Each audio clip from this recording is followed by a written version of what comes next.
That was way louder than what I was gonna be. Alright.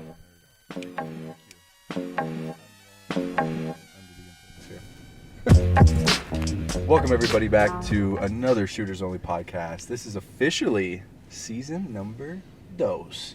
And what do? We bring back the guy, the man, the myth, the legend. Thank you. Out of Hobble Creek, Utah.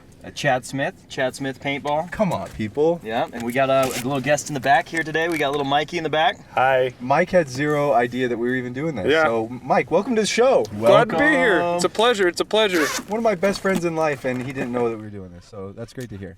You know, a big shout out to Mike though. He is your right-hand man. He is always at Red Creek. He's always helping. He's always in the trenches. He's always digging. He's always doing the behind the scenes. Dude, look at this There's corn not shuck. enough. There's not enough. Shucking. There's not enough. It's a Shout good outs to time. the behind the scenes, dude. It's a good time. It really is. And we talked about that in season 1 of how much work, the labor of love, the idea that, you know, you want to do all these big things, and all of a sudden, guess what? It's a lot. It's a big undertaking.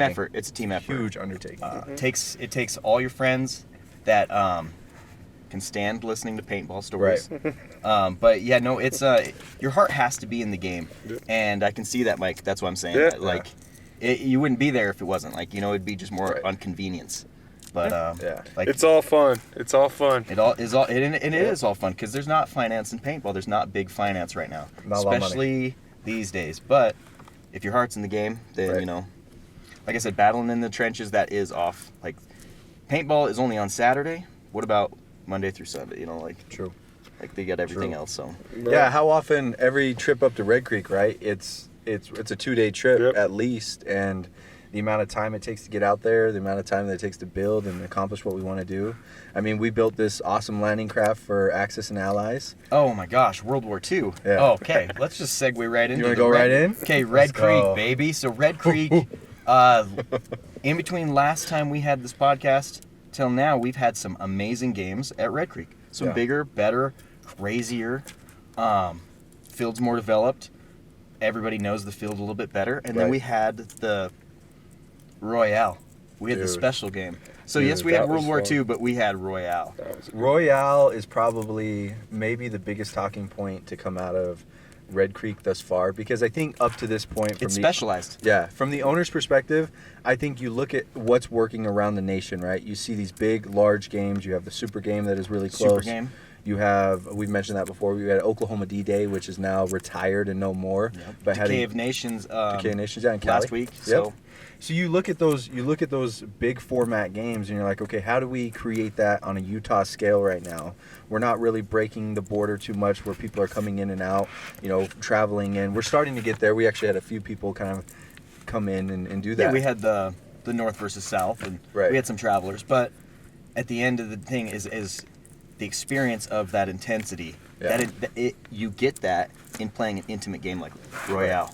Right. So Royale, for the basis of it, we won't get too detailed because we actually put a lot of content out for that. But it is Warzone. It You is start a battle with pistols. royale. You start with pistols. Find your guns. Yeah. It gets a to the final good circle. time. Good time. Kill in the gulag. Win your gulag. Yeah. I mean, it was. I never we play that video game, but I've never thought we could play it in paintball. Right. But with the right people, the right place, the right participants, Yeah. and dude, it was amazing. It was so much fun. Dude. And you know what? I got some of the best compliments that really hit home after those games. It's just like, hey, this is the most fun I've had playing MagFed. This is the most fun I've had playing different, anything besides specialized. linear, right? Yeah, it's a very conceptual, like full in-depth type of game. And it's still functional. It's functional on all the different levels to where they're still fun, you know, fighting for that last circle. Oh, the final circle was crazy, but I think that the biggest was trying to find your loadout. True. Yeah. And shout out to David Aquino. Oh, and Sector 9, they would find their loadout and then just bully through the field and Right. like, dude. Okay, That's those crazy. guys, they brought the fight for us. Let's shout those guys out a little bit, because I Yeah. know that was a conversation we want to talk about of who's kind of producing content, who's out here in the trenches with you. You know, who do you see often? So Sector 9 is another home team here at Hobble Creek, and they show up and they play, and they have in, their 2 years of conception, right? Right. Yeah. We've watched David make his little small army. He is good, and he's got the players. He's got Jared Earl, Right. who is their attack. He's got Sterling. Shout out to Sterling. Yeah. Big Joe. I mean, they got some guys. Yeah, they got some shooters on that team. And it was really cool to kind of see how that came through and developed, because I think Head Rush is more, I almost associate you guys as a fraternity, like blood brothers, in the sense of you guys are homegrown. Yeah, there's no roster spots that are open, but for someone that's coming out here and now attending games weekly, as David Aquino did early on, and he's got them. Yeah. So he'll start grabbing players that, like, if you shows drive, you show that you're going to be there. They pretty much take you under their wing, and then if they really like you, they get you in, because their roster has grown. But David Aquino on YouTube, his paintball videos have grown too, because you've watched him on, like, his second day playing, he had a camera. Right. Yeah, so, he did early on. You know what I mean? We've watched him get better, and his videos get better as he goes, and he's been right there too. Like, so, big shout out to Sector 9. Agreed. I can't give enough love to them. Agreed. And I think it goes to show too, maybe there's a bigger, deeper concept here that we're not really touching right now. Is you look at Aquino's case, who comes out, enjoys paintball, gets his work buddies into it. And that's where it came from. Yeah. Grabs his work buddies, they start coming out. He creates a Facebook group, starts advertising, starts doing photos, videos, Utah Paintball Squads. Yeah. And that's grown 100+ members, which is great for a regional type area. And now he's getting these players out in droves. But here's one of the things that I think we're missing as we talk about this. I think we're missing that same experience for a renter to come out here. What's different about Aquino? Obviously, he enjoys the game, but I think it's different in the sense of, hey, I made a team now. I planted a flag now. Now we created this whole brand, this whole idea. He went corporate sponsors and everything. Yeah, on his jersey, they got other stuff on there. Mm-hmm. So now it's like you have that sense of belonging. So as soon as you join that team, right, Mike, like this is the same way. I swear, you get better. You get better, but you start showing up, right? If you bought in, and it's not buying in financially; it's buying in, like, emotionally. Your heart's in the game. Right. Like, I could talk all day, like you said, on paintball theory or mindset, and once you do that, you are belonged. You are, and he's like I said, he's done great, and he does nothing but produce kills and flags and videos. And I think when the camera's rolling, everyone wants to get that clip, right? And I think that does create some really cool and exciting moments for the entire field. We see it a lot with Head Rush because everyone has a camera on. We all have cameras. We see a lot with the Aquino, the Sector 9 guys. If you're recording, even shout out to new Weston. Weston had a great play last week. Shout out to him. Baby. So one of your Rangers, he bunkered a pro guy, and it was amazing. And he got it on video. And he posted, and he's got like 4 videos on his channel. Right. Yeah. He's Hustle early. 44. Yeah. So Weston Hustle 44. We'll plug you right here. Get you on the ticker. But no, like, did you see the play by chance? Yeah, I did. It was insane, dude. And now, but that's what creates, like, video creates good content. Good content. You want to be the hero, and when there's a camera going, nobody does anything, like, wrong. Like, you know when you come to Hobble Creek, you're going to be on video. So you automatically get rid of, like, almost all the sketchiness of, like, bad players or people calling their hits and people not identifying as out. Right? You know what I mean? So that's agreed. It's kind of been gone. And then now David Aquino has 3 cameras. Poor guy, he's getting into what I'm doing. It started with 1, now he's got 3 cameras. But and that's an But coming up to Hobble, you know it, and so people are willing to play. And then we kind of fix the game so there's a mini final battle in every game. Last 2 minutes, it gets crazy. And Weston made that run last 30 seconds. He said he was going to go for the flag and maybe the guy. All he did, he made the guy, and then he got lit up and paid for it. But dude, we'll plug all this video. It's your chance to be the hero and, like, center flag, like, and that's what you're here for. We play with respawns, so you can access your game and, like. Well, and what's funny about Hobble, and I know we've talked this up plenty, and I think a lot of our audience is probably already going to know this, but me and Mike especially, I think this year, it got a little sour out at Red Creek. Things were on a decline. We got a little frustrated with some of the attendance. We got frustrated with the amount of effort we're putting in, and that says nothing about the people that watch this show. I think if any event, try to support it, try to keep it going, try to keep the ball rolling. But what's really funny, right, and this is me and Mike's, like, second week back to Hobble, probably 3rd week out of 4 in the last month. And where did we go to, like, get our mojo back, right? We came right back to Hobble, the proving grounds, right? Where I don't want to say paintball started, but paintball lives. You know what I mean? I mean, it does. It does. And we got guys that travel, Wyoming.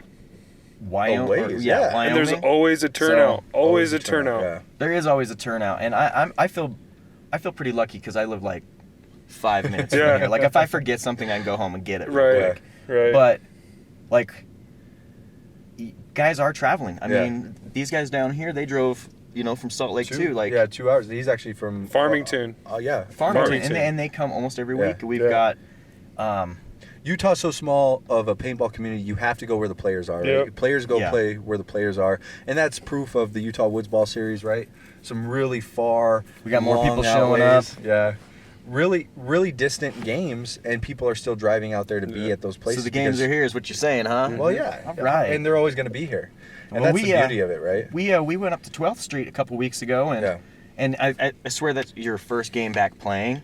Yeah, it was a while. Yeah, we hadn't played prior to that. That was a good turnout though too. There was a few people there. Dude, I mean, other than like my train injury, I'll tell you that in a minute.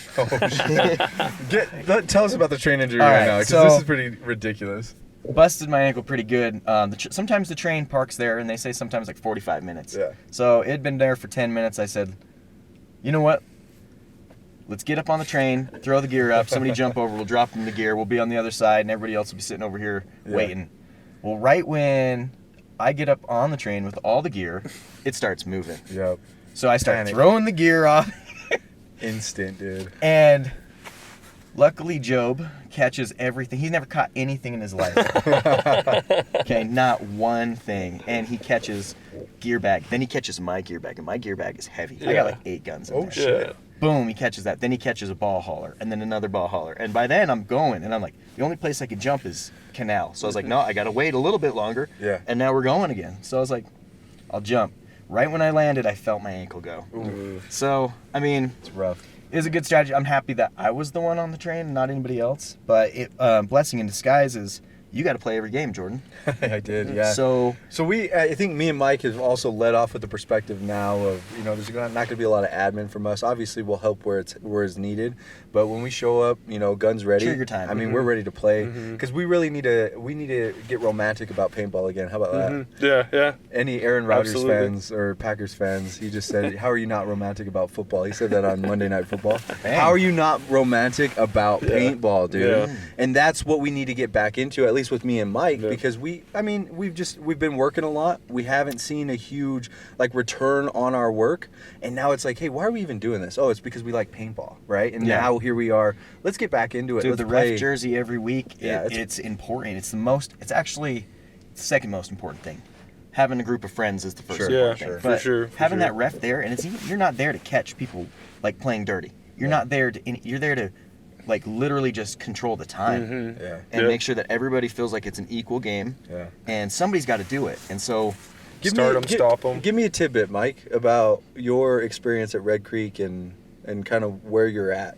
Because obviously, I don't want it to be all gloom and doom. Yeah. I don't think it is. I think it's just more of getting reconnected. But tell me where you're at. I mean, I'm always down to go out there. I'd go out there next weekend and work. I'm always. I just like to go out there and spend time out there. I like to get out in the desert, and camp out or whatever. Aside from that, though, I think it's come a long way from when we first started. It's come leaps and bounds. I mean, from clearing trees to building bunkers to digging holes. I mean, we've done everything. We've graded roads out there. We've done it all. Roads. That was your guys' last upgrades for the last game we went to. Yeah, dude, that tractor's been out here 3 times this year, and on a year that isn't financially very responsible to have the tractor out 3 times, but also we do it for the love of the game, right? We always want to create something brand new, and I think that was one of the unique factors about Red Creek is it's we're always pushing the envelope. We're always trying to come up with something brand new. It's a big sandbox, dude. It's a sandbox, and you guys say that all the time, and it truly is. Yeah. And I've said this multiple times. Best field in Utah, Red Creek. Sure. Best staff in Utah, Rangers. Crazy, man. Shooters. So that's cool, man. Mike, you guys were pushing roads when we drove up last time. And we drove up for the World War II. Yeah. And that World War II was. I think what Tristan and all the boys, they say, dude, that was banging. Dude. So we went up for the drop boats. Okay. Yeah. And everybody dreams of going to the World War II. Right, everybody dreams of D-Day. What I would do if I was in those nests. I'd be shooting at the boats. What I would do if I came out of those boats. We got to experience it. We got a little chance of doing it. Mm-hmm. It was an uphill battle, and dude, it wasn't easy. I'll tell you that. But it was fun. It was. I don't know. That's a dream game. And what's funny is this is the the owner's perspective or the people building it perspective, and you were out there, you guys built the boat as well with us and helped us out. Yeah, shout out to Skyler and his carpenter skills. Yeah, shout out Skyler. We you look at what we were able to accomplish prior to that game and get stuff done. We actually still had it slated for those 2 holes to have dug out bunkers, with murder holes and everything, kind of from that World War II era. But it just goes to show of how much we're biting off, right? And how much we're actually getting done, just with the workforce and help, and even financially, how much money we have for wood, right? Wood was a huge increase. Huge. We couldn't even really buy anything. We made one boat though, one good one. Dude, and I think it'll survive the winter. We just we dump out the net for the year and call it a day. Yeah, it's good. World War II though. The whistles, I was like, what are they doing? And all of a sudden the boats just dropped, and I was like, this is it. And we did a really cool aspect of that game. We actually we loaded a paratrooper team in the back of my truck, moved them all the way around the field, inserted them in the very back, and we got over the radio on the German radio, and we were just like, hey, there may or may not be a paradrop, you know what I mean? German intelligence. Bro, so that's what I'm saying. So you guys have... Because you guys are players, your games are thought out, and the field is thought out. I've been to fields where the guy doesn't really play. True. So it's just not set up. Yeah. But because we were actually kicking ass, and you had to give us a spoof of something. So you did, and you dropped in like 4 hardcore guys. Yeah. And I gave up my machine gun nest, but I was carrying 2 guns. So I leave my machine gun, and I took my mag-fed gun, and I went back to the rear and went to a good sniping spot and watched and waited. And I didn't even kill the guys when they came by. I let Tristan know that they were coming. Oh, really? But yeah, it was bad. That's cool.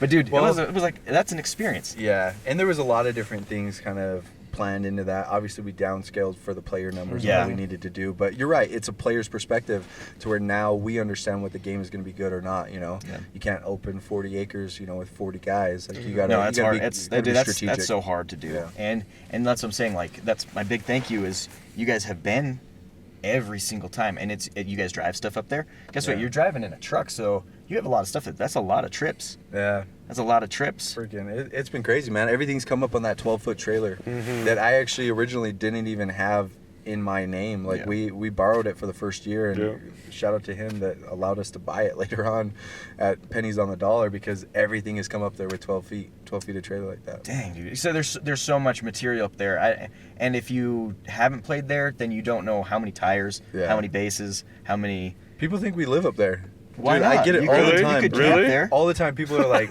because you guys live up there, right? I was like, no, like we're up just here traveling. every weekend. Yeah. We're traveling out of our hearts, right? Dude, it is out of our hearts. So the next time you guys travel out of your hearts, you got to come to dun Super Game. SG. Yeah. So Super Game. Last time we talked, I was jazzed up, and I was just waiting, and it happened, and I got 11 of my boys to come up, plus Phil and his kids. Yeah, Phil was there. I think Fred made it there. Yep. Dude, it was... Damn, dude. It was so good. Next year. I don't think we'll miss it, dude, because I say this every year, and I even said it in the last podcast, like, we're going to make it. But I really think our mindset is starting to shift to where it's like we got to enjoy the game enough to where it's insane to think that we haven't been to a big game. We haven't even been out of state to a big game, and here we are trying to run our own paintball field, right? So...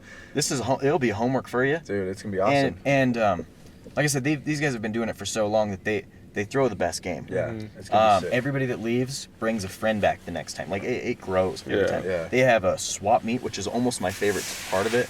They got a pump tournament. They got every little mini thing. It's a festival, paintball festival, right? Yeah, it's like Woodstock, but for paintball. It's people running around all naked, like it is in Oregon crazy. too. It is in Oregon. But this year, big news. What's up? I had my MG100. Watch out. He's had a whole... How many months have you had it? Is it a whole year? No, it hasn't been a year yet. Yeah. Hasn't been a year yet. We talked about your loadout. Because I got it in the winter. Yeah. And I got it like right after the podcast. Yeah. We talked about your loadout in the first... I was using bolt action or A5. All the different stuff. Very cool loadout, very specific. Now tell me. I haven't used one other gun except for in the pump tournament where I was forced to use the pump. Yeah. But now I just use the MG100 every game. Why would I change anything? Yeah. Like why? It shoots perfect. It's easy to clean. Shoots first strikes. It's easy to clean. Yeah. It's light. It's easy to clean. And it has the cone barrel from Lapco. Yeah. Like, dude, and I was just dreaming. I was like that. Oh. It's pretty cool what the EMF and EMF, I guess is now the term. EMF 100. What it has done for woods ball. You take a speedball oriented company, right? That's fair to say about Planet Eclipse. Makes a great speedball marker, very reliable, very cool. My first gun was an ETHA. You shot an ETHA. That was your first gun? Yeah. Well, not my very first gun. Okay, but it was like my first one after I kind of knew what I was doing. Okay, and I was like, I'm going to shoot the ETHA. Yeah. And, oh man, Planet Eclipse obviously has the name, the brand, everything associated with it. Now they jump into MagFed and what changes the game. Changed my life. Yeah. Changed my life. With I used to use an A5 every game. A 98. Yep.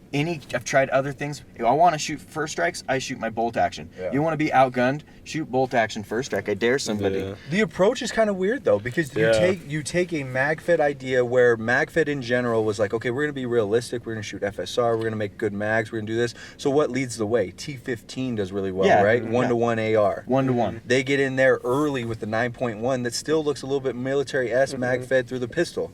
You do some of that, and that's just first strike, but you have other players, Milsig, M17, you probably got some other people that I'm missing, but they all went after realism.